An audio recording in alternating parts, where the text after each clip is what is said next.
think about it. And then we talked about our individual LCs, what we were planning, what we were doing. And then we opened it up for people to talk in groups, and we talked a little bit about how they could implement this work at different levels.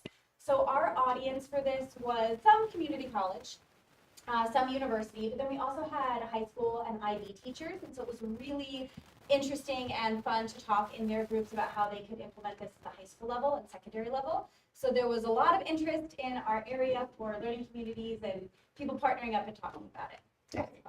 Thank you. So it's always, I'm glad you guys were able to do that and just kind of represent them in that place. That's super neat.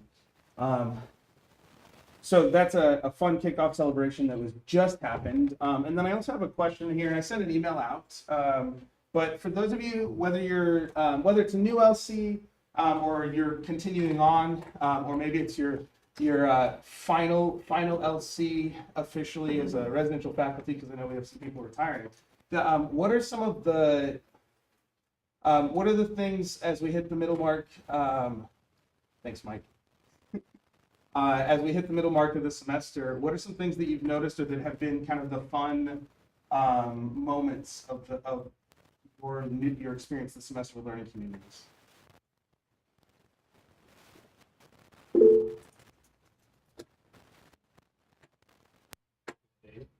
Go for it, David.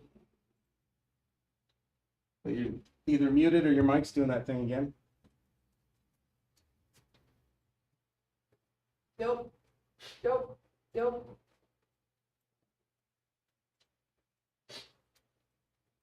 I'll try later. Oh, There you go. All right.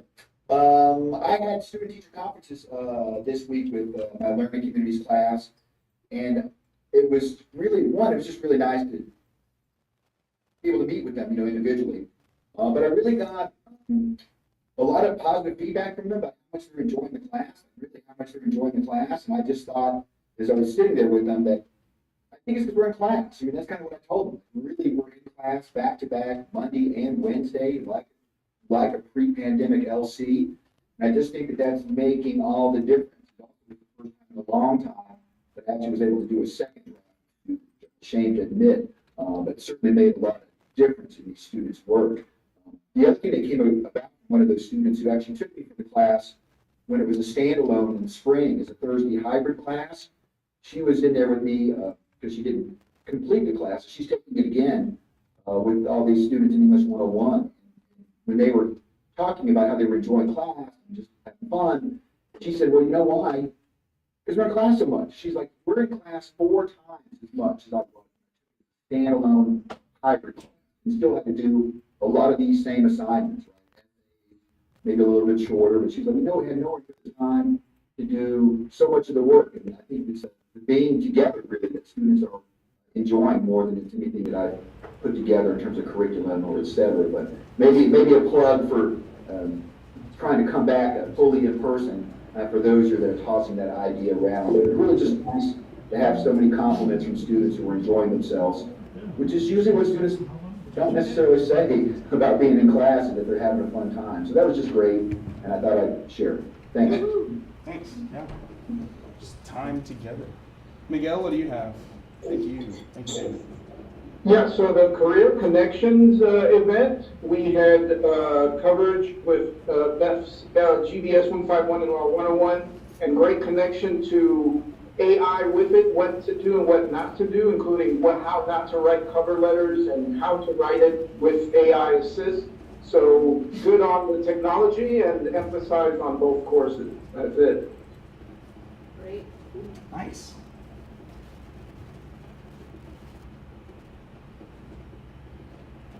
Our LC's been great. We really enjoyed it. I don't know if I can point to any one specific thing, but we had a good group. Yeah.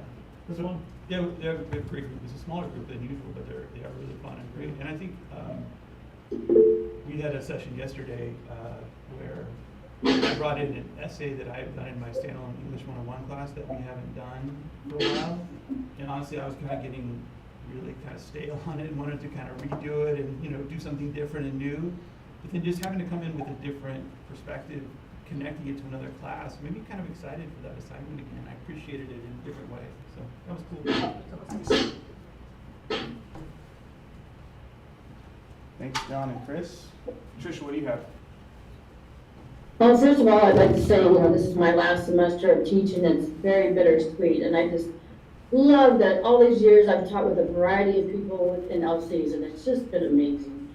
And one of my current LCs that I do without Renee, of course, it's fabulous. We're just having so much fun. But our students, they just love the curriculum. We do the blue zones, wellness and longevity, and it's just cool. Like they're all talking to class how they're changing their lives and what they're doing and rethinking how they live. And I just love when we can take curriculum and they just see it as a way of transforming themselves for the better. And we're going to be doing a wellness showcase with other LCs here in December 9th. We're going to be doing it with Fernando and Kate and also with Colleen. And so we've been doing it for the last few years.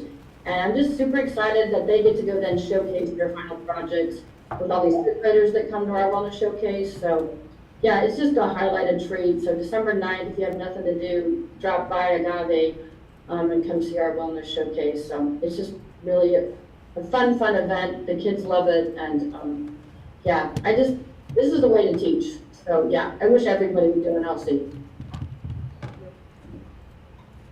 Thanks. And thanks for plugging that upcoming event. Fernando. Yes, I'd like to give a shout out to Julia Lazara, who put together an event through the American Psychological Association a couple of weeks back called Psych for Success. It was a Your Brain on College event for psychology, but I had the opportunity to bring my learning community, and it was really nice to connect many of the experiences of people in the panel who were experts in psychology with what we're covering in the learning community, because we're talking about positive psychology principles and Ikigai. So having the opportunity to know your students and to work on a theme and go more in depth can help you actually be a little bit more deliberate in terms of how you implement a high impact practice. Really good, thank you. So I'm not teaching in a learning community right now, but I did want to shout out from, I'm sitting in this room where Trish and I worked together and had such great impact on the students we worked with. And it's just good to hear from you all as you're talking about having more time to work with your students and material, interdisciplinary connections that you make, the co-curricular activities that you work. It just speaks to the power of learning communities. And then a personal thanks to Trish for teaching with me. Thank you, Chris. I loved working with you. We were badass together, I thought, yes. We did. Loved it. Glad I had the opportunity. Go for it, Renee.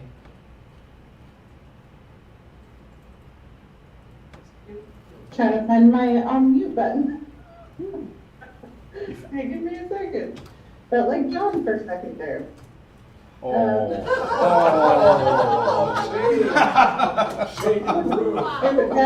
out of love, John. Just love. You felt handsome and capable and So, of course, teaching with Trisha, it's super bittersweet because it has been the best 8 years ever. I look forward to Tuesdays with Trisha. It's the best ever. Our students are so happy. And it's been wonderful to see them. Right now I see such crossover with different courses right now. They're writing about their Ikigai. So it's nice, Fernando, that you're teaching that. Our students are talking about it. They've been peer conferencing with each other. So that joy that David was talking about that they have just being in the classroom with each other, we see that with them being in class. And then also shout out to the math department because Trish and I teach another LC about grit. And our students are talking about getting some curriculum about grit and perseverance in their math courses. And so curriculum we're teaching them in our courses and that they're getting, I think, in their FYE classes, it's all coming together In our courses, there's all this crossover, and I just love it. I love to hear that. And they're writing about it in their papers. So shout out to Math Department, to FIE. I love the contextualization and the crossover, the cross-curricular connections that our students are making. So I love it, and also love to Trisha. It won't be the same without you. Love, love. Renee's the best. Any of you out there who want to do an LC, teach with Renee. She's fantastic and fabulous. So yeah, I love it. And I think we figured out what Trisha's post or her retirement gig is podcast Tuesdays with Trisha, right? Yeah. I think Renee stumbled onto that there. Any other shares? Other meaningful moments for the semester?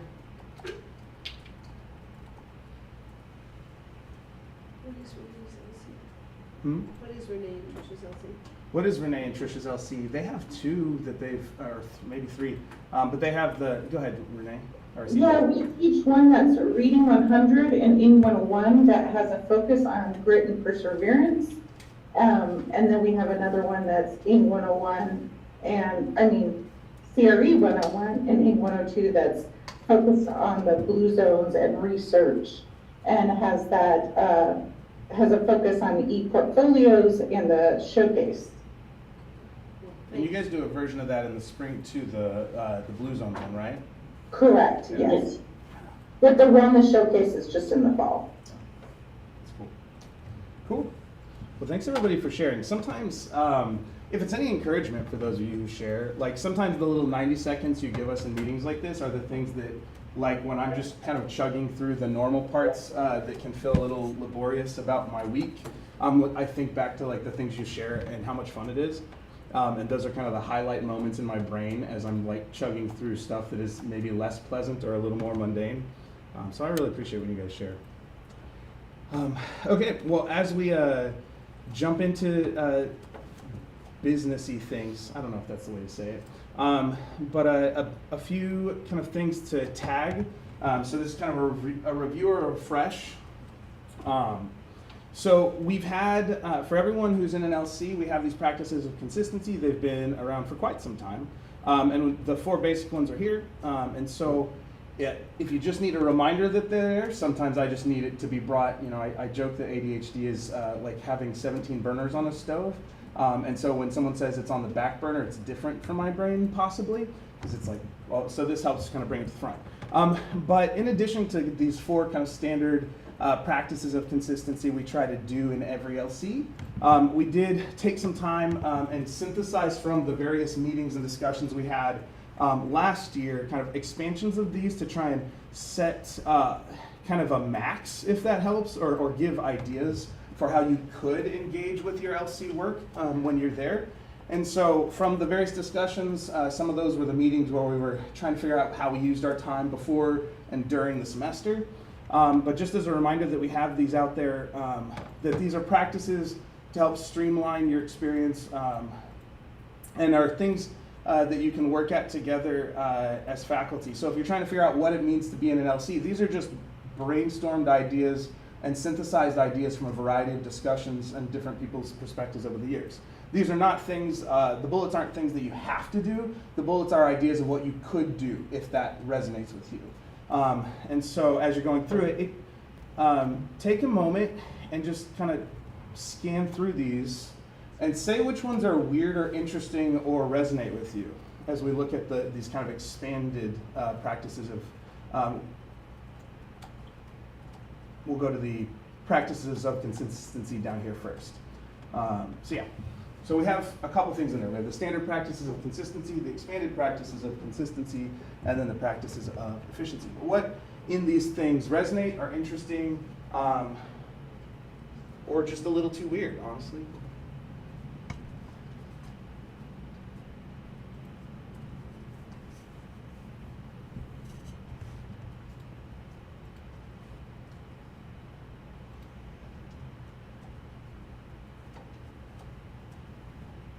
I gotta say, being in an LC with math and English, like I know a lot of LCs, one of the one of the benefits is like, if you're in the humanities and an English LC, you could be focusing on, you know, just one topic, right? And all your work can be based on that one topic, stemming from that.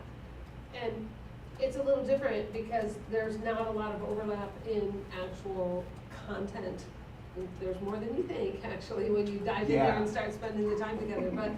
But it is different, and we both have our things that we have to get through in order for the students to be ready to move on to the next class. And so I've always appreciated the ability to align the schedules to avoid the overlap of major projects and exams. So if we're having like a big Unit 1 exam or a midterm in the math section, it doesn't make sense for Greg to also have his, you know, final copy of his big paper due on that same day. And so by looking at the calendar as a whole, being able to schedule things out, math assignments are always due on these days, and the writing assignments are always due on those days, and then making sure to not get the major ones, it really helps the students spread out their week and their time better.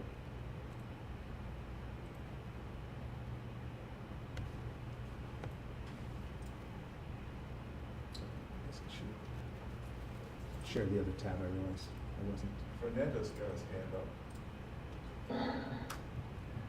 You guys hear me? Yeah. Well, something that I really enjoy that hits many of these bullet points is having the ability to have conversations and to plan and think aloud with a person that you actually get along with. It's very important to choose a partner wisely. And it's actually, I look forward every week to have my Monday meetings with Kate. We hold those meetings on Mondays, and then we have class the following day on Tuesdays, and things feel a little bit more intentional. I don't like to say aloud some of the things that you're going to do. Obviously, we did all of the summer prepping, so we have everything pre-established, but it's almost like making some things more explicit and almost having to describe them to someone and fine-tune them. So that hits the idea of efficiency, that hits the idea of streamlining, developing slides, discussion questions, activities together. The one thing that we haven't done that we meant to do is share meals together. For some reason, whenever we kind of like plans to go grab a bite, we have not been able to do it, but that's in the to-do list.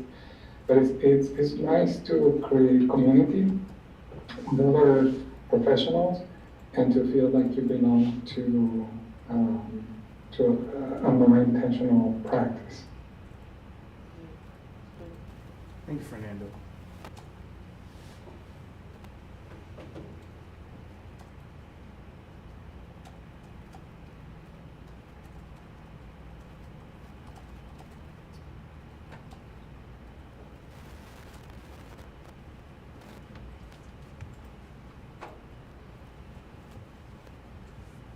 What else stands out as meaningful, worth trying, or just a little too weird to try?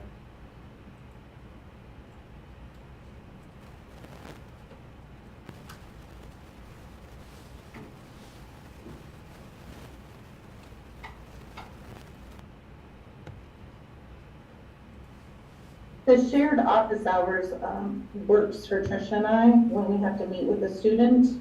Trish and I always have a time that we meet every week.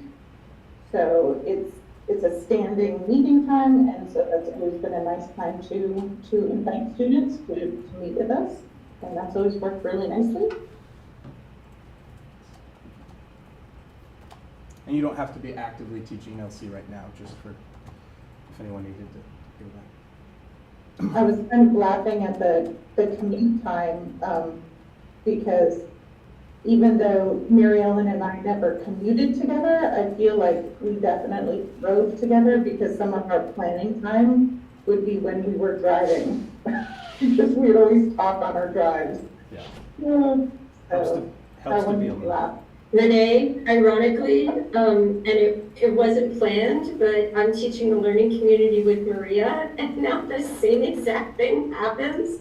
We'll be driving to campus and talking in the car, and I'm just brought back to all those times. That's how we did it. Always safely, of course, always safely. Always safely, Yeah, hands free. hands free, hands free. People have to say that. Yeah. I'll scroll up on the document. So these were the expanded practices of consistency, just to give ideas of what it could look like. And then we have the practices of efficiency that were, these were to help if you were trying to streamline practice. And some of this kind of goes in both, can go in both areas. So, you know, is there anything from this one as we look at trying to maximize our time that makes sense, or you're not sure it's not, it needs to be sold a little bit?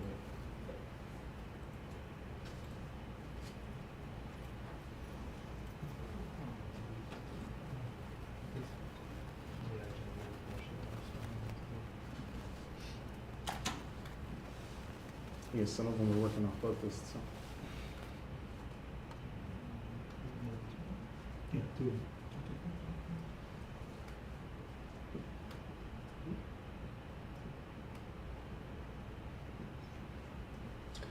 Does anyone ever barter with their co-teacher? Do you ever try and figure out, like, if I did this, will you do that? If I did this week of grading, will you do that week of grading? No, I just give it up. Just like just do it all. I know that was, I think Mike and I did that with like the reading solved journals at one point. It was like, we kind of talked a little bit, and it's like, as long as it's got this, this, and this, we're good. And then we kind of alternated sometimes. Either that, or you did it, and I, one of the two. It was a couple years ago though. I don't know if you've got it in there, but one thing that I thought always worked really well is like, and this is again, after a math test, you know, and I'd be giving back the tests, and the students would be, you know, maybe or maybe not struggling with their results. While the class was going on, Greg would take them one at a time outside and just talk with them and have them reflect back about what they had done to study, what they could do next time. And so we were able to take advantage of that time in class, and then, you know, then he'd go and do what he had to cover for the day, and I would pull out the rest of them.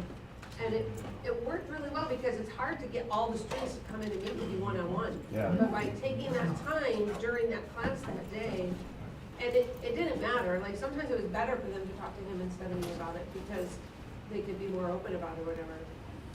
And it's kind of an interesting experience, because I think I did that with chemistry too at one point. It's an interesting experience to be the one presenting the test grade for the sake of like cushioning the blow, so that they don't just see it in Canvas alone, you know, and you know, in their bathroom crying or something. But you know, to be there and like have it be a like, you're here, what happened, how do you move forward, and kind of it be a moment of mentoring through, even though it wasn't like my test, was a really kind of fun and eye-opening experience, I think.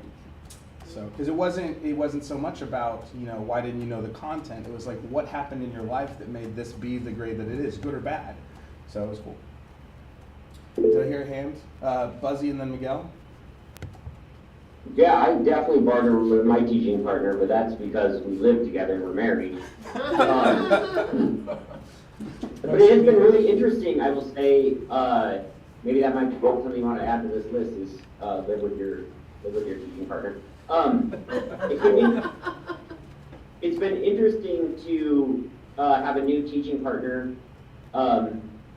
who I know better than my previous teaching partner, even though we worked together for a couple years. I would say it has been really interesting that like how often, you know, we both are teaching multiple classes, but it's interesting how often we talk about our learning community students. I mean, that is probably like, they are the students that we talk about a lot in our daily lives with each other.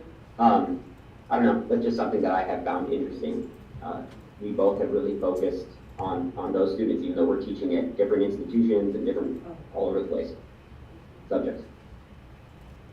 Yeah, it makes sense. You really get to know them more. You're really invested in some ways. I know we're invested in all our students, but there's in some ways a greater investment. For sure, for sure. Miguel, I know we can shift to So one of the things we do with, again, with Beth and mine, learning community is we reinforce learning outcomes and concepts 3 or 4 weeks tiered. So she did globalization high impact practice with looks at other countries and their culture. And now we're going to enter into group activity where they're pitching American products to it. And they come by with a lot more confidence because they've already seen the concept, and much more clever and interesting ideas in their groups because they're revisiting. So tiered revisiting of learning outcomes shared 3 or 4 weeks between the courses can be even more effective sometimes than doing the same concept at the same week. And it improves learning outcomes. For example, with Bev, she also covered small businesses and things like that. And one of my students used that plus the writing of the process essay to be able to pitch to their boss an increase in salary and get it. So there's a lot of good things in echoing a few weeks what was covered in the previous class. Beth, you have a follow-up? Yeah, it's great to have that little, even though we are a linked class and not together, when Miguel comes in, when we have that transfer, we usually have about 10, 15 minutes together. And it's just bouncing off, okay, so you know you're doing this now, and your next paper, your next assignment is going to be on blah, blah, blah, and it gets that really good connection. So that works out really, really well. Nice. Cool. Thanks everybody for sharing. If you have other things that you want to share, I love having the stories, and you're welcome to send me a quick email just to so I can celebrate with you. Just for the sake of continuing to push forward on the necessary things. If we're quick informational things, as far as national connections, we do have the national conference coming up in November. Hopefully you've already submitted your travel off and all that fun stuff. If you haven't, you should probably do that soon. And Ann Lopez, we do have a link to a folder where she put together all the meaningful materials that you would need and kind of the step-by-step. So if you're not sure, or if you want to make sure you're on the right track, she's done that for years for us, and it is very helpful and meaningful. We also have, for the national organization, the National Learning Communities Association, you can join it, registering for the conference. I think they automatically add you to it, and they also have a couple things coming up from leadership positions available. If you're interested in doing that and self-nominating, you can do that send that by October 24th. They also have a couple of workshops that they're doing online, and you can register for those. There's also I just want to say, yeah, go. I highly recommend the workshops because there's national leaders that are presenting. I've never been to a workshop that is not useful, and it's usually an interactive conversation style as well. Cool, yeah. And then some of us went, a good number of us went to the Washington Learning Communities Consortium, right? That's the one we went to. Yeah. I realized it wasn't the evergreen one, I think, the end of the first day. So yeah, but that was a really meaningful thing, if for no other reason to get out of the heat here for a bit, together with some cool people and talk about learning communities, either their specific ones, specific courses, or the program as a whole. It became a really meaningful planning moment, and just sometimes we don't get the time to connect with each other here because we're so in the middle of it, wading through. Or as I've been telling people, doggy paddling toward the surface is kind of where I feel like I'm at this semester. But yeah, so that's something to keep on your mind as a potential way to spend some professional development dollars. We have a couple people in the room from advising, scheduling, and marketing. I do want to introduce our new marketing. Actually, what's your official title? I'm the manager of marketing and communications. Yeah. Hi everyone, Katie Reno. Hi. And so tell us a little bit about, just tell us who you are and what you do. Sure. And please point me in the direction of the camera. Where's the camera? It depends. This one, I kind of have it, so this one will work. So you Okay. can just step right, yeah, anywhere over there. It'll get Hi you. everyone. I hope you all can see me. I've met with and talked with a lot of you. As we just briefly mentioned, I'm Katie Reno. I'm the new manager of marketing and communications here, so I oversee all the marketing and communications efforts on behalf of the college. And I'm here to talk with you just about a couple things briefly, and of course open it up to any questions you all might have. But as you may or may not know, there we go, now I can see. You're all good, you're all good. There we go. Okay, there we go. So Okay. you're good. We are working on really working to highlight the great work that you all do for our students and really just showcase the benefits to students on the work you all do and your programs.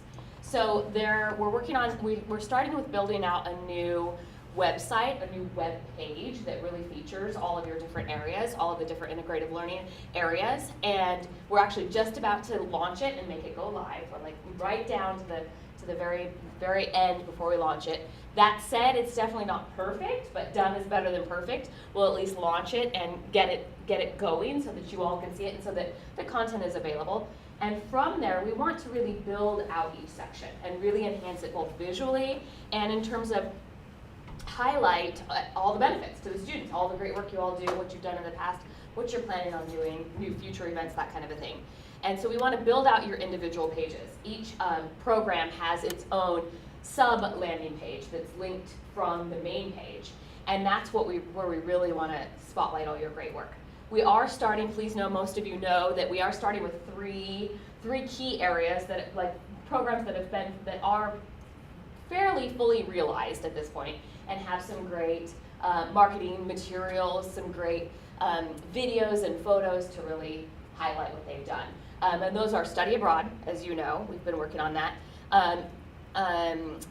Obviously learning communities, that's why I'm here, and then the service learning areas. So that said, what we want to do is we want to get photos of your areas, of your students and your work. If you have some, great. I'm sure we probably have lots in our archives in our library from which we can draw, but if you have some current ones, please get me any content you have. Same with videos. That said, if you don't, I strongly encourage you to please, we have 2 professional photographers on staff. So submit a request to have my photographers come and cover your events. We are happy to do that. We just need to know when they are, where they are, and we can certainly schedule that. Then we know we have some great photos to work with. We start there. While we're at those events, we can certainly capture some video footage. And then we can work to put together some videos, some just overview videos, 60 seconds, 30 seconds, 60 seconds, 90 seconds, talking about what your programs are, what you offer, what you do. So just to kind of an overview. Those are great starting points. That's what I call the low-hanging fruit. And then we can build from there. We've got to start with the foundation. Let me back up a little bit. What we do need, which is what we've kind of been working on, is a description of your different areas. That is what we've kind of been working on in the background. So if you haven't yet seen your pages on our new integrative learning webpage, I will be happy to share those with you. Would love for you to read through, make sure that we captured everything accurately, and please provide feedback, weigh in, and make sure it sounds like what you all are doing, and we describe it correctly. And if we're missing content, it's a great opportunity for you to chime in and provide, tell us about it. You are our subject matter experts, so I look to you all to tell me what it is your programs are all about. So we start with that content.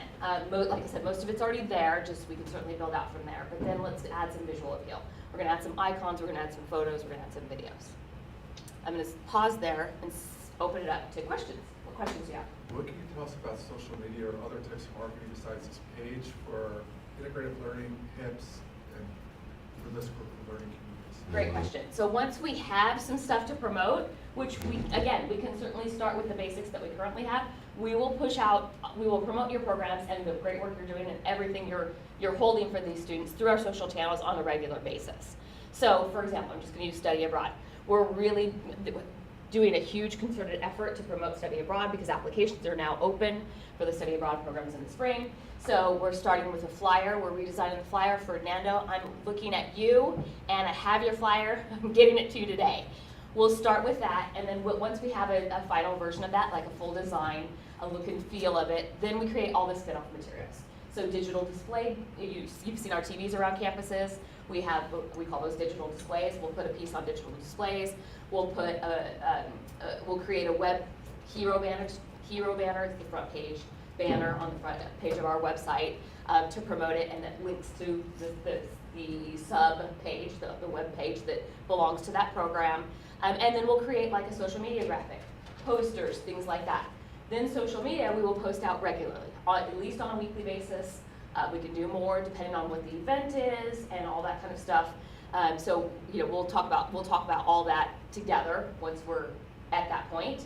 And then, of course, if it's an event, for example, like if it's a service learning event for which we provided coverage, so I had a photographer there, we had a videographer there, we will report about it afterwards. We will report the coverage. We'll push that out through social media. Look at all the great stuff our students did. That's what really gets, that's the story that we want to capture. That's the heartstrings that we can pull on is look what our students did, look at the great work they're doing in the community, with each other, with their peers, that kind of stuff. So we love promoting that after the fact. That's coverage. So, and students love to see pictures of themselves, and then we get a lot of impressions, sharing, liking, that kind of stuff. So we did huge social media effort, but we don't want to put the cart before the horse. We got to start right with the making sure that we have some good content and substance before we start pushing out through those channels. But then we definitely will. It's a layering effect.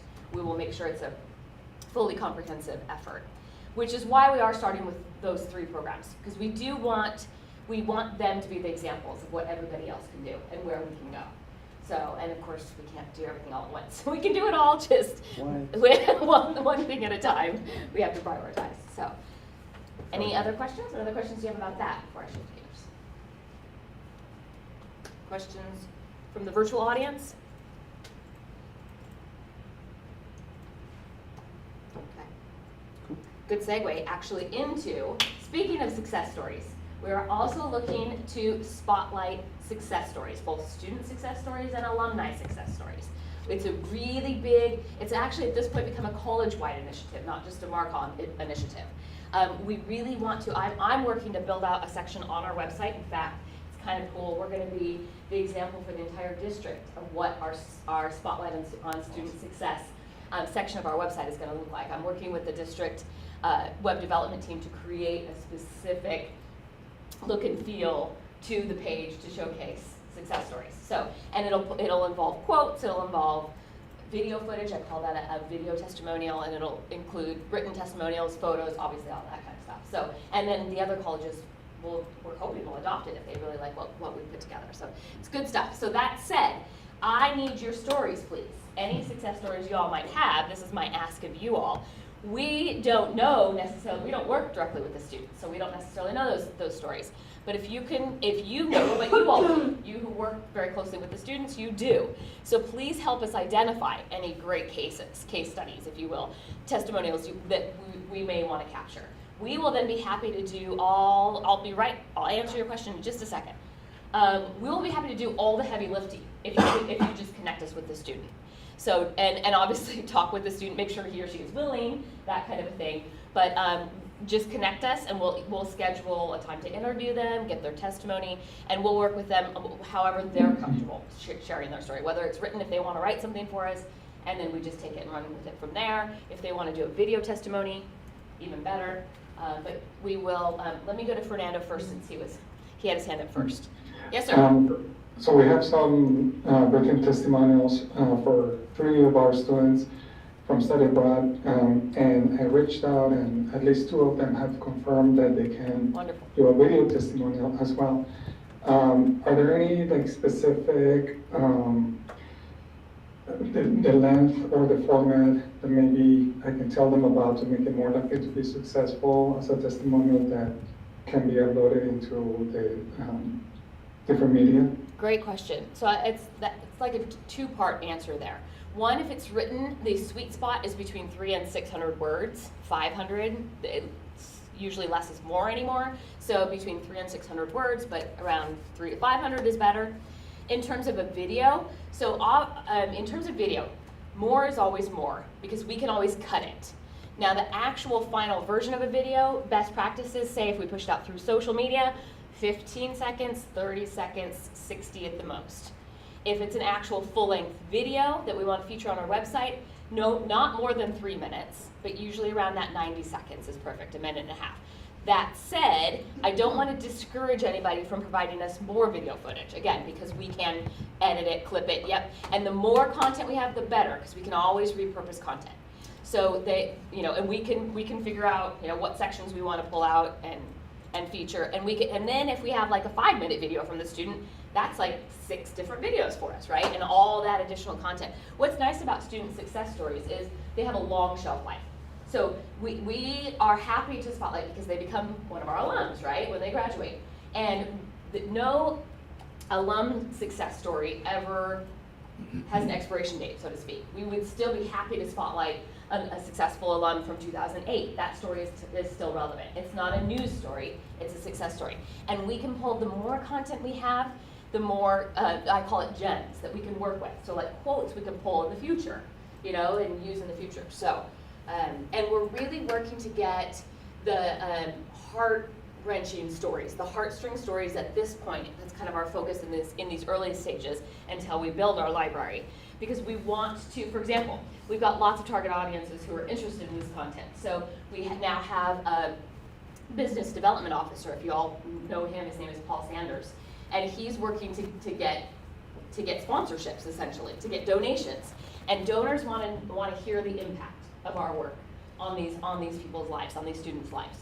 Both current student successes, current students, their success story, how much they're enjoying their experience here at CGCC, but also alums. How did this catapult them into their next career, how, you know, or whatever their next endeavor is? How are they changing the world, and how was it that what did we do that impacted that? They want to hear those heartstring stories. They want to hear the story about, and I'm just spitballing here, pulling from all my thoughts here, but they want to hear the single mom story who came from nothing and, you know, fought her way, worked 3 jobs to get through college, put herself through CGCC because it's much more affordable, loved it, and then she went on to become an innovator in the AI realm. You know, something like that. Those heartstring stories that really share the good that we do in the community. So that's kind of, so be keeping that in mind when you think about students and alum. I call the alum stories star alumni. So that's what I call those, just to kind of differentiate. So, other questions? Yes, we did have one more question. So are you going to send out to the college at large that we need these stories? Because I know a lot of people that are not involved in learning communities, but have really great success stories, especially, you know, from the math world where, oh, it really turned around their lives, you know. Right. And so I'm sure there's Great. some faculty that might want to share that if Absolutely. you sent out something. Absolutely, great question. I just drafted it. Okay. I just worked with Paul last week. We drafted it. I'm going to probably send on Monday. Friday is not the best practice day to send any communications. But yes, that's coming next. Thank you. I had to really work to identify, because I'm still so new here, I had to identify who were the people I sent that to.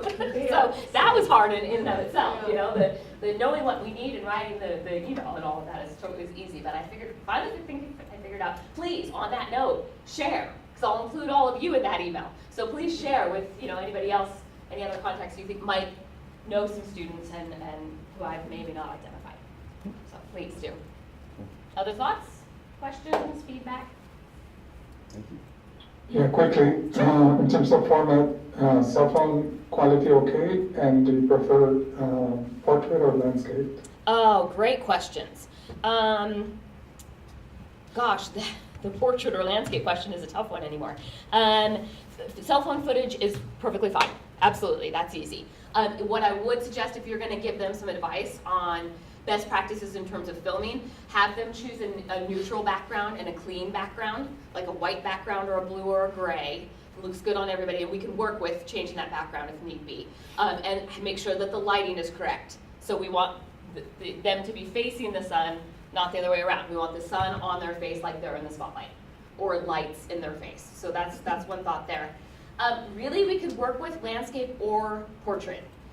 Just fine. So I guess whatever they're comfortable with anymore, especially if they're on cell phones, it's gonna be portrait, because that's really, you know, what social media uses, and we can work with that. We can create, you know, we can change the formatting and the layout. So either one would be fine, whatever they're comfortable with, I guess, is the takeaway there. Thank you. Question, sure. Thanks. Awesome. Thank you, Katie. You're welcome. Thank you. Bye, everybody. Thanks for all the marketing work for the learning communities, especially high impact practices, integrated learning. It's a big deal. It's fun. That's the story we're getting out there. And please bear with me.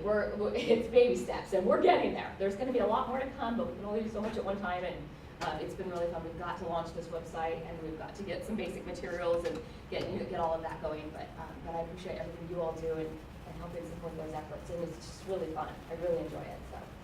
So happy to do it for you. Thank you so much. Thank you. Grab a donut or bagel if you want. Ooh, don't mind if I do. And we'll talk later. Yeah. Okay. Cool. That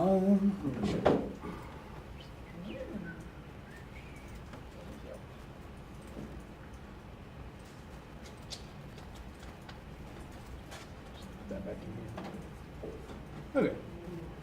So, and I think we're, for learning communities, I think we are in a good place because we've been working on collecting materials for the last year or two. And so I'll be able to share some of that with Katie in the future.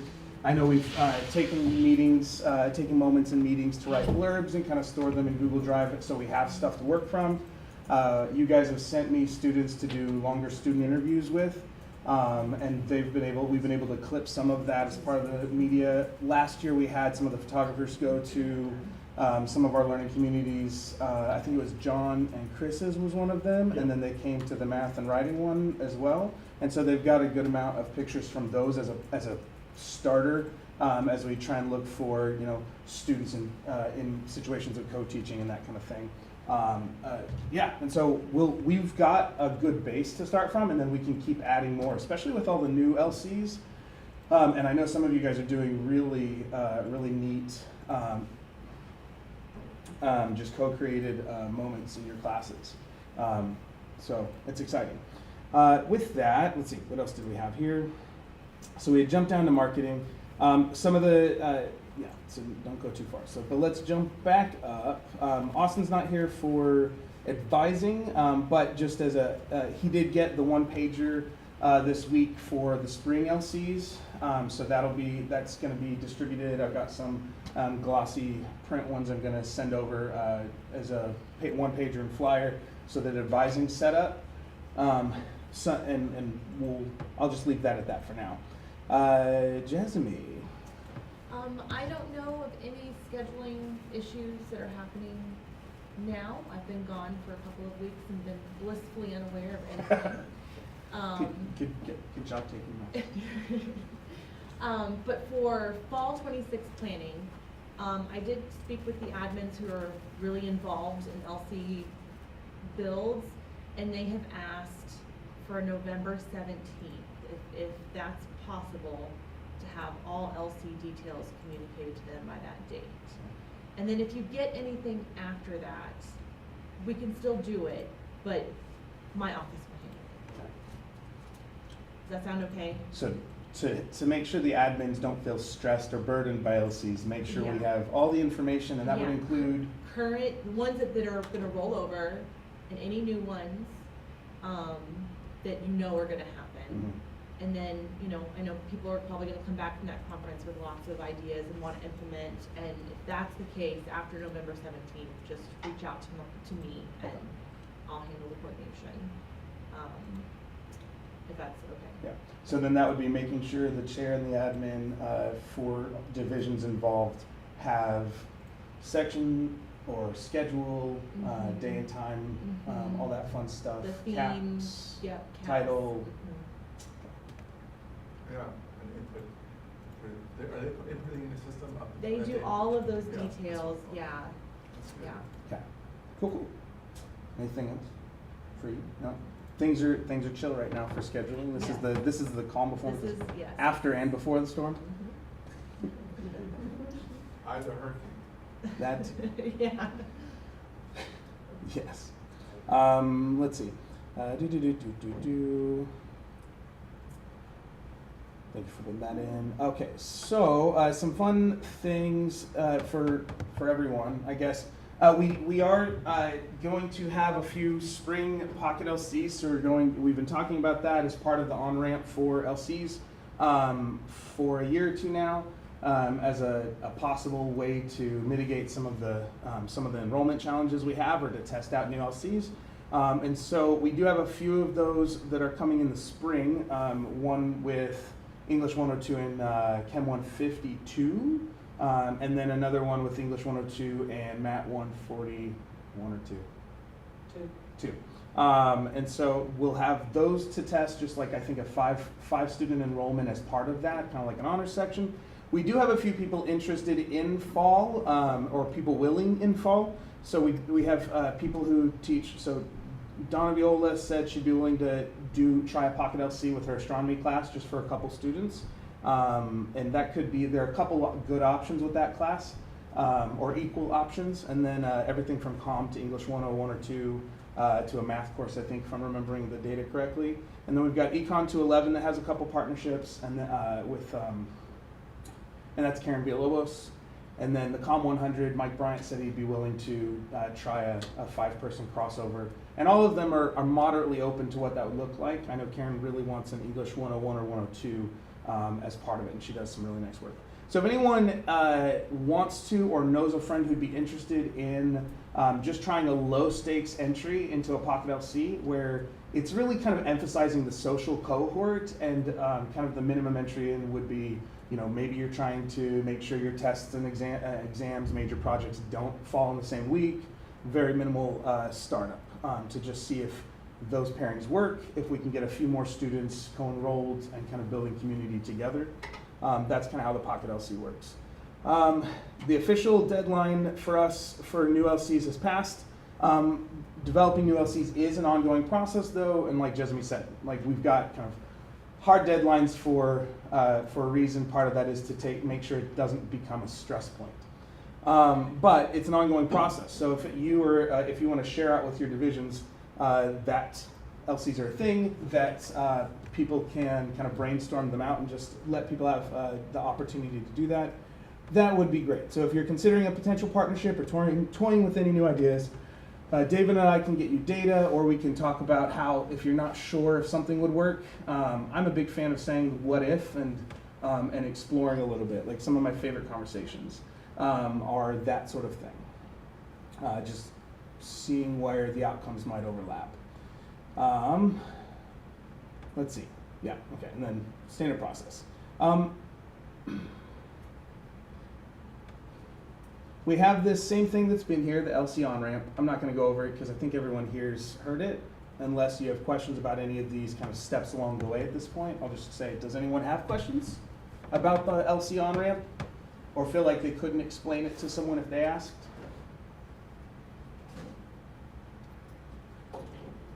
Go ahead, Danette. I am that person. I'm that guy. Okay. Is it, what is this? What is this, right? Okay, so the fast version is, in the past, LCs have primarily focused on developing fully content integrated and co-taught learning communities. But we have all these steps along the way, and depending on the program, the courses, the instructors, some of these other options may be great ways to lean into learning communities without necessarily having to have full curricular alignment or full student co-enrollment. And so we have the fully integrated is a version where we're co-teaching and we're in classes together. We have a linked version that's a step back from that as far as engagement goes, where we have the same students but different, but we're not necessarily in each other's classes the whole time. And then we have the Pocket LC model that's kind of like having an honors section, or like 5 people who are co-enrolled, and then the rest are kind of in the separate classes individually, not necessarily co-enrolled in both classes. The lightest form is an alternate high impact practice, which is a common intellectual experience. I think that's kind of what they did with the history LC exploration this year, which was kind of having that moment where people could come and have a co-curricular event that was shared across classes that weren't necessarily co-enrolled. So it could be everything from a professor swap to just any sort of alignment you can have without needing the students to be in the same class. So by co-enrolled, you mean students that are not enrolled in both classes? So co-enrolled means they are enrolled in both classes. There's a version, the Pocket LC or the Common Intellectual Experience, where the students where you're still trying to create an integrated interaction for the students, but not all the students in the actual sections of the classes are enrolled in both.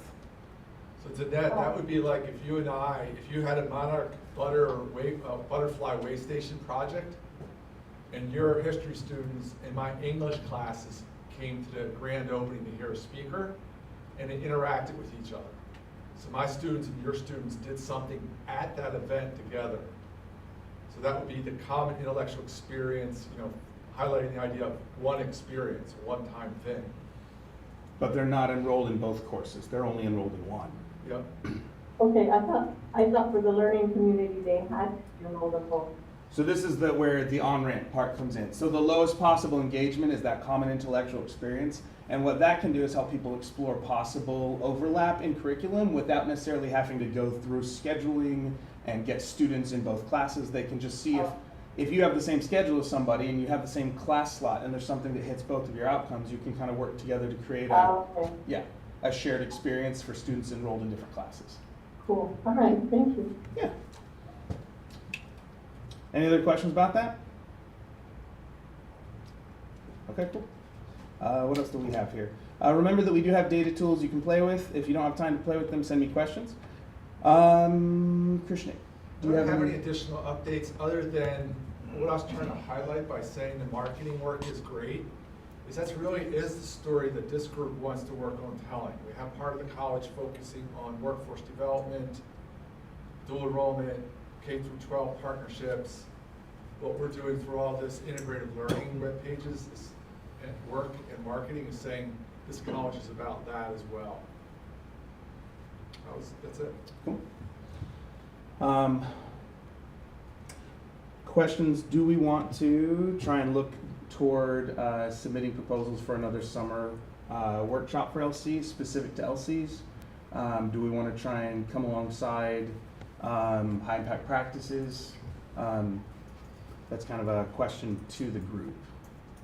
Do you want, and that really is kind of, do you want David or I to start leaning in that direction? Does that sound like something you'd find beneficial, doing another summer workshop like we did last year and like we've done for a while? My thoughts would be, let's see what the audience needs at this point. Like, you know, we've been everywhere from everybody involved in LCs are very much rooted in and have been doing it for a long time and feel like senior members of, you know, LC practitioners to we have more newcomers than, you know what I mean? So I would be, as somebody who's completely, you know, been doing LCs for a long time, I would love to see what the majority needs in terms of how to answer that question. I wouldn't feel like we need to do something that's tailored to both groups if there is an overwhelming majority for people that have sort of like newer LC needs. Does that make sense? I think so. Yeah. But that's a good question for you though, because you know the group better than I do. Where are we in terms of like experience level? So we still have a variety. Like there are people like, yeah, you guys, me and Pam, Renee, etc., Fernando, and then there's a good influx of new LCs. So we do have this kind of big spectrum that means there's a lot of rich potential. So when we do get that 50-50, historically it's been nice to have everybody in the same room so we can kind of interact and learn from one another. So that might be a way to approach it. But speaking from somebody who's got, you know, somewhat fair amount of experience with LCs, I'm completely 100% totally game for whatever is best for the whole group. Cool. Yep. So a little bit of brainstorming then is, do we want to, or what would we want to do if we did it? What do you feel like you need as you guys are working through new LCs? Or kind of if you have any ideas about things we could put into like one-time funding proposals where we have any new technologies, materials, things we might want to request for learning communities specifically. Depending on what it is, there are different pots of money we might try and grab from. So this is an open brainstorm, so I'm going to be quiet.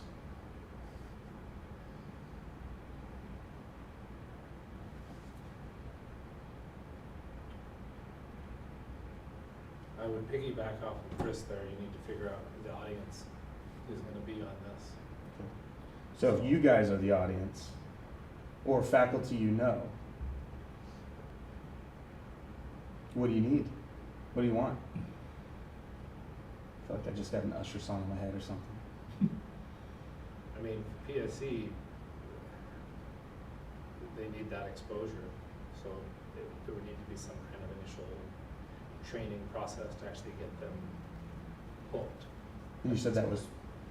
For PSE, physical sciences. I mean, we've got Tom involved now. Yeah, that's what I was going to say. Tom's not here to answer your question. I mean, Tom's starting up this spring, right? Yeah, because or no, he started. Michelle, did you guys start this semester? No, spring. Okay. Did he start with anyone this semester? Okay, my brain. Still a So lot. cool. Yeah. So spring's coming up. Yeah, yeah. Okay. So I would argue he's already part of it. It's everybody else trying to pull them in.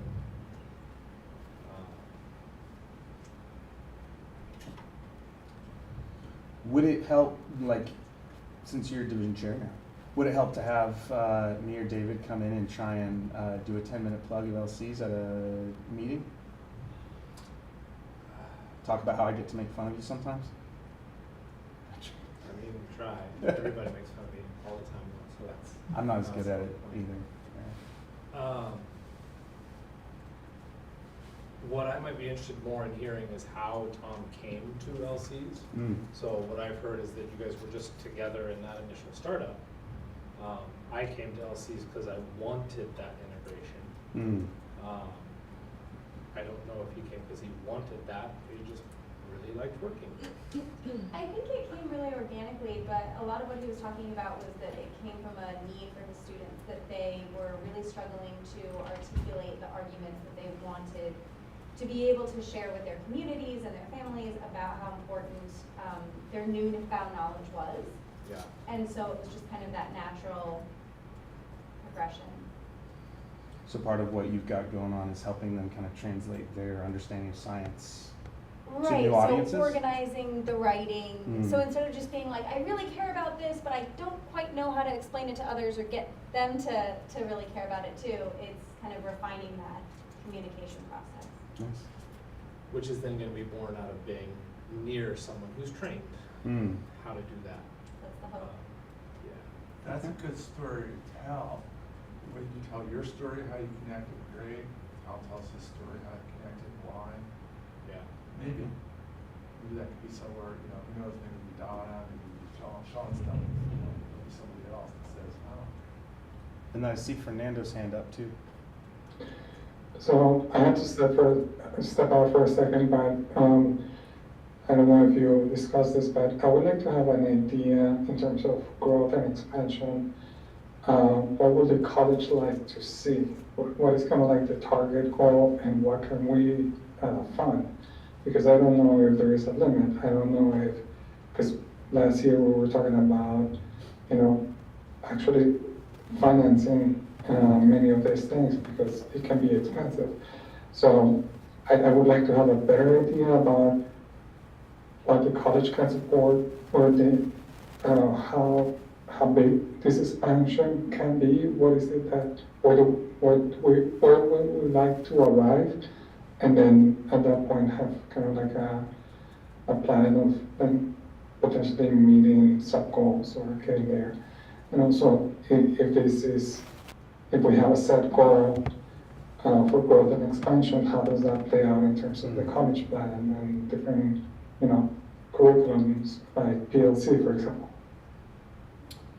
Thank you, Fernando. I heard what you said, so I'll take some time and bring that information back to the group. Thank you.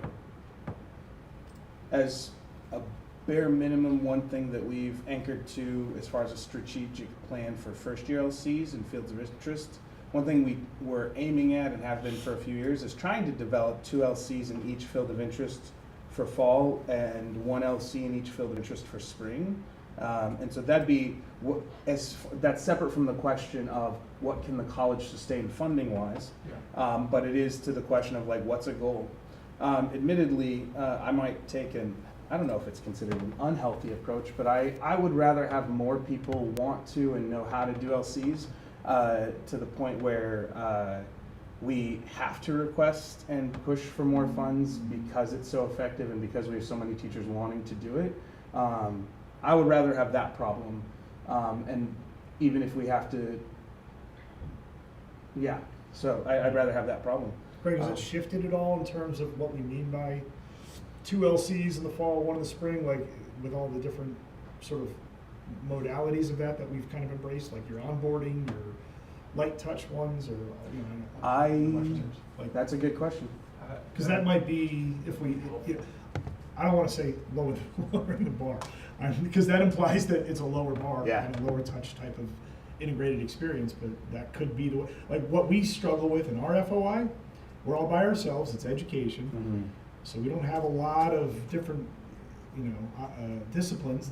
There's really just us, right? And we don't have the luxury of being able to experiment at the threat of losing our students, because we will. If we do something Yeah. that's way out there, then our students go to Mesa, they go to Rio, they go elsewhere, and it really hits us hard. Yeah. I miss the days of being able to offer a class at 2 o'clock in the morning on a Sunday. You know what I mean? Like, those days are gone. In education, we don't have that. So, Yeah. so that just makes everything a little bit more, even like, okay, I saw Dave said something about brainstorm for the FYE LCs. We were playing, we were thinking about it, and the conclusion that we kind of came to, we meaning Jen and Joni and I, is that it's just not going to work for us. Because if we tack on a required concurrent enrollment element to one of our existing courses, we risk the chance of that course not making it. We just can't risk that. So anyway, I'm kind of just going in a few different directions, but. Well, so there's a couple things that play into that. One, I think that the situation you describe is there have been whole disciplines that have had to be left out of LCs because the focus was on creating fully integrated, right, where we had to have full co-enrollment. And I think, so that framework, like, especially when we, I think it was you and me who did the Common Fine Arts meeting, or it was that year at least.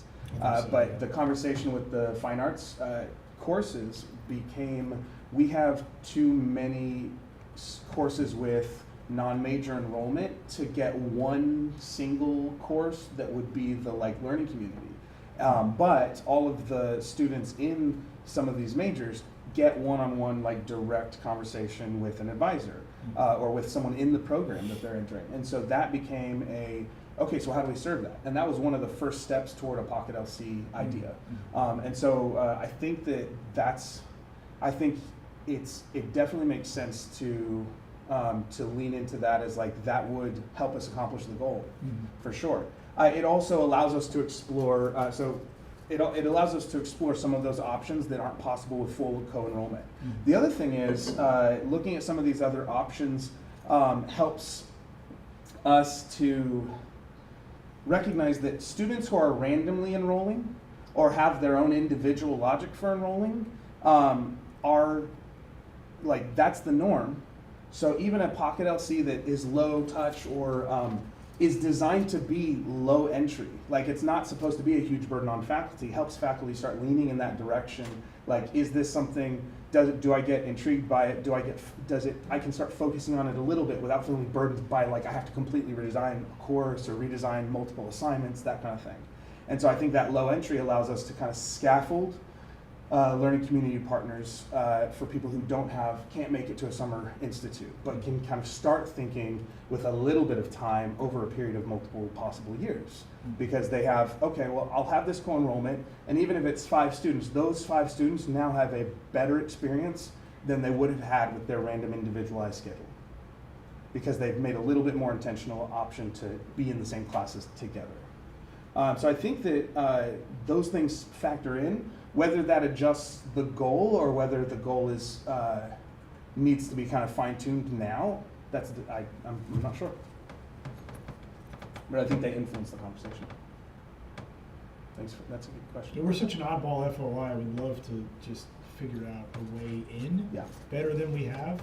I mean, we had 2 really successful consecutive fall semesters with big numbers of learning communities. It's the first time that we've had a lower one, but it's just one. And I don't know where a second one would come from. I don't know how we would do it. We can't wrap our heads around it. The 3 of us can't figure it out. So maybe Dave, you, I, Chris, whatever, we could all sit down and brainstorm. Yeah, and some of the strategies, because I can't figure it out. Yeah, and some of the strategies, I'm thinking back to my ASU days where it was some of the things that would be considered, and this is not meant to be offensive, but niche courses are smaller enrollment, but specialized courses that are important, right? Some of the things that they did for that was they wouldn't offer it every semester, right? Or they wouldn't offer it would be do we offer an LC every other year or every other spring or something like that? So that might be a way to think about it, and that's kind of digging into the data a little more, but I think there's room there for sure. I know that you had asked about what do we need for training, and that's still laying out there, so I'm going to make a suggestion that you reach out specifically to, either through face-to-face or email, to the partners that are teaching together. So like, well, Tom and Michelle haven't talked together yet, but Yeah. you can reach out to them, you can reach out to Kate, Fernando, you can reach out to Alyssa and Miriam Yeah. and others. And see. I think that might be a good starting conversation that might help you get the full answer. Cool. And I have one more thought too, and this might be totally out of left field, but we've been really hyper-focused in the past forever, as long as I've been here, with faculty training with learning communities. I don't want to say something that's going to be perceived incorrectly, but maybe what we could do or benefit is any potential pool of money that we have for that could be adjusted and moved to like a higher level planning for the summer with advising. Because I mean, everybody ends up in our courses and learning communities because somebody put them there. There's no gray area in that. So maybe there's something that if individuals were strategically compensated to sit down and crack that code over the summer, because we can conceive of anything, and ultimately if it doesn't fit with something that they automatically need, it becomes a burden on the shoulders of advising to get them into this class. Unless it's just a clear cut, look at these numbers of concurrently enrolled students, it builds itself. So I don't want to come across as if I'm saying that advising is not doing the best job they can. What I am saying is maybe if instead of paying faculty money to sit together and brainstorm creative things that may not come to fruition, maybe that money could be put towards a concerted effort to actually finally figure out how to get people in the damn classes. Does that make sense? Yeah. I'm tracking. Like, I don't know, maybe all the faculty would be like, hey, we will sacrifice a summer of pay to sit down in a room and talk about LCs. If you could use this money instead to get like 25 different advising people and that side of the house together and figure out what can we do to make this work, because it's not consistent enough. It never has been. And the 8 years that I spent at the helm of this committee, I wasn't able to crack that code. And we're doing the best we can. You, Dave, everybody that has, and the people before us, and just keep trying and trying and trying. And advising is doing the best they can, but maybe there's something better that if we dedicated more than just like, hey, let's meet on a Friday for an hour. Let's spend a summer on a big project, coming up with a really strategic plan to get this going. I don't know. Maybe it's not possible, and maybe that's all just hot air. I don't know. I think there are a lot of pots of money that we could go to. Yeah. To try and. I don't even know if it's just money. That makes it sound like money and time. Money is the thing that's held back this progress. I don't want to say that, but I am saying that the number one issue with learning communities has always been and continues to be get butts and seats. How do we do it? Because we're all creative enough to come up with these really cool things. We come up with these great titles, these great themes. We have great plans, but we still run into that brick wall with the class just didn't make. Yeah. And that's a bummer. Yeah. So. And then the chat had a couple things come up. Dave said, I think that 2 LCs per FOI goal may make sense, our largest FOIs. And then still a huge cohort on the non-majors. And then we have Miguel saying, loose linked LCs in the fall to feed integrated LCs with ready to go students in the spring. So yeah, those are meaningful things to look in to see if we can build if the programs where that model fits and try and work toward that. For those of you in specific LCs, is there anything kind of on your dream board technology or special activity wise that getting something for the college for LCs might be meaningful? I know I've had like eye tracking software on the brain for a variety of things, and I like brainstormed with Mike like in 2019 about it, where it could be like a crossover thing from kids' books to some of the chemistry. I almost remembered it. Spectrometry lab. I know you don't have it anymore, I don't think. But yeah, so anything like that that's like it'd be nice if that we could frame around learning communities that you think would enhance your course or both courses. I was thinking like a soundboard with a lot of wires coming out of it. So Don't judge me. Why? What's that? Don't judge me. Most of that's donated. I just think it's funny. I've been wondering about it too. So, let's see. Beth and Miguel. I want to play with it so bad. I'm just going to call it because you guys are the names I see. Beth and Miguel, what is a weird, interesting thing that we could ask for that would be, it'd be nice if, for your LC? I got nothing here, maybe something working with the Chandler internships or something centered around career services as the motivator because of all the change fear and the fact that in some majors, as much as 23% of graduates have no jobs, so we can leverage that fear into an actual learning outcome and LC solution. Yeah, I mean, we have it with the regular GBS class, which is also in our GBS LC, we have the informational interview requirement, but it's not a weird or interesting particularly. But I think we're doing a lot of career stuff, so I think that's kind of cool. So. And it keeps the interest on the whole range of students, from the A students to the C students, which is great for the diversity, as well as serving everybody in that pipeline to work and thinking about more than just salary as reasons to go into majors and be successful in teaching and learning.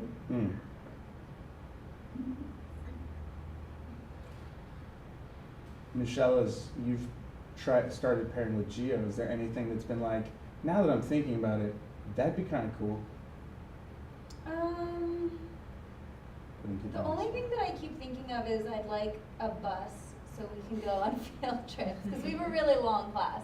It's like it's an all-day class. The learning community bus. Yeah. That's seats 24. Versus, because how much do our vans out there do? Are those only 12 or 15? That's the thing, is the vans don't fit enough. We'd have to take two, and I kind of would, yeah. And so I'd like to have a giant bus where everyone could just gather. It's so I know that's a powerful. bit. No, because having done a lot of field trips and service learning, you prep on the way there. Yeah. They build community when you leave them alone, and you Exactly. reflect on the way back. Like it is, Right. it's a real thing. It really is. Danette? I was under the impression that if we could get it approved, they would charter a bus for us. Is that not the case? Such a good point. Sometimes divisions will use money to pay for a bus. Sometimes they use course fees, and sometimes the Office of Service Learning will arrange for a bus. So, Danette, there are different scenarios by which a bus does get chartered and paid for. So how do we determine who to go for to request those funds? I would talk with your chair first, because there's a chance it might come from, he would know if there's a course fee money available for it, or if there's division money that can support it. If it's strictly something that's already set up by the Office of Service Learning and you're tagging onto it, then I would ask Katie Har. Okay.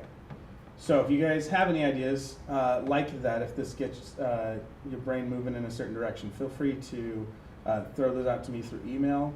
I'm trying to make sure I'm not missing anything. Okay. The last thing is, as we saw with the practices of consistency, one part of that is assessment. We have been doing assessment consistently as far as an initiative or a program or whatever we call ourselves, all of us together, for like constantly, just consistently and constantly in a variety of ways. So we've done everything from just regular SESI data on learning communities that David was able to get questions in over a period of years. We've also, like Mike, me, David, and I think Margie developed a Gen Ed outcomes assessment in 2017-2018 that looked at standalone and LC courses. And so we've been doing that kind of assessment work. We need to, and so as we're doing that, one of the things that David, Anna, Chris, and myself had talked about was, or I guess it's two things. First, we're looking at making sure we've put that data together of the effectiveness of learning communities. We're aiming at a goal this year where we're going to try and get that where it can be presented more cleanly, so that it's not like every time we get someone in a new administrative role, we don't have to resell it. We can just say, hey, watch this video, or let me do this quick, presentation of it, and instead of having to resell it or tell the story and make the caveat. So that's one thing that's on there. The other is, are there things as a program, as an initiative, that we think would make for a meaningful assessment as you're looking at the LCs you're in? I know we've looked at the AAC&U value rubric I think we did that at like the summer workshop, but we could dig into that. And we're not trying to design an assessment in this moment. It's kind of a, what are your thoughts if we were going to tag on to, for instance, SESI data this year that gets as students say, I did learning communities. What's something we would add on to that kind of reporting of their experiences? If that made sense at all.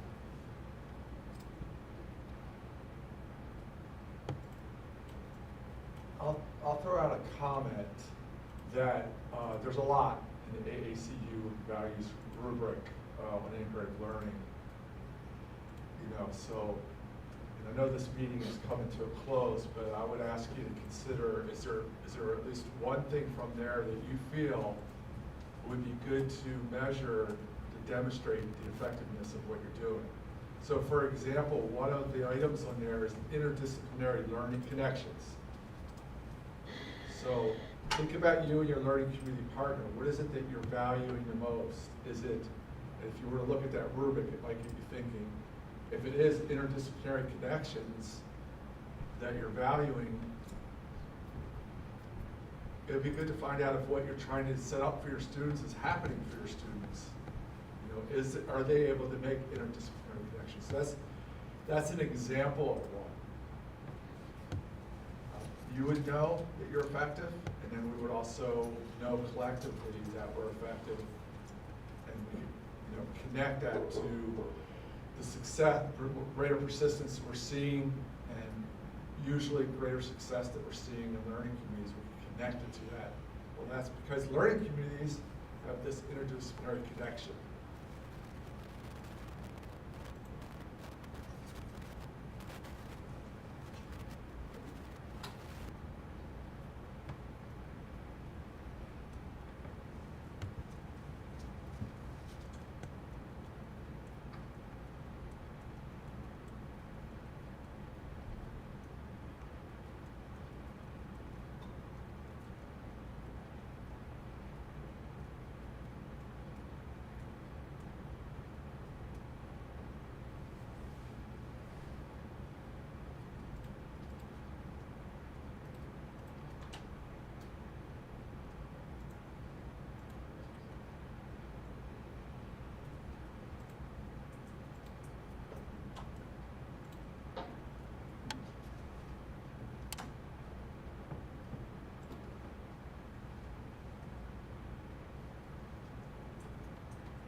And there's David with a comment in the chat. David said, "Go." Oh, do you want to just unmute, Dave? I don't need to read it for you.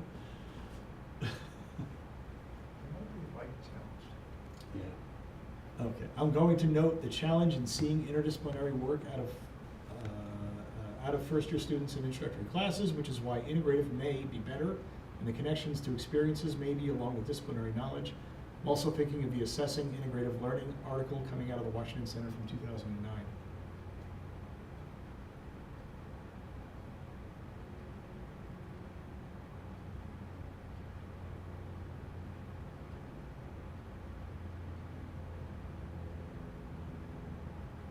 Nice meditative closing out. We Yeah. can pick it up. We can pick it up Think next meeting. Something good to think about. So as a fast recap, we've got some meaningful practices of consistency and expanded practices, as well as the practices of efficiency. So if you want to review those, if you're looking for, trying to explore what can happen in LC. We have the national conference, so if you haven't done your travel auth, do that.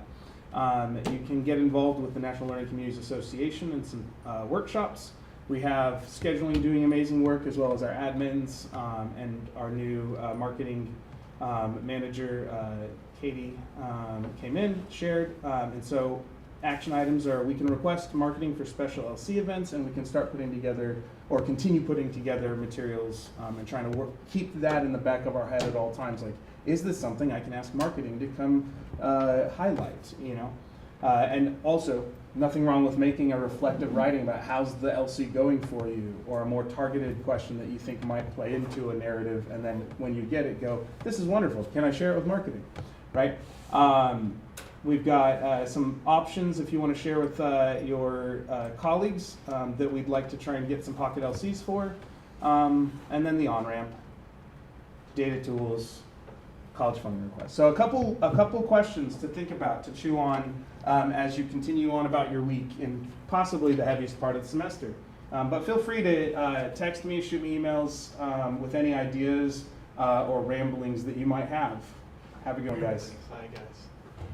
See you later.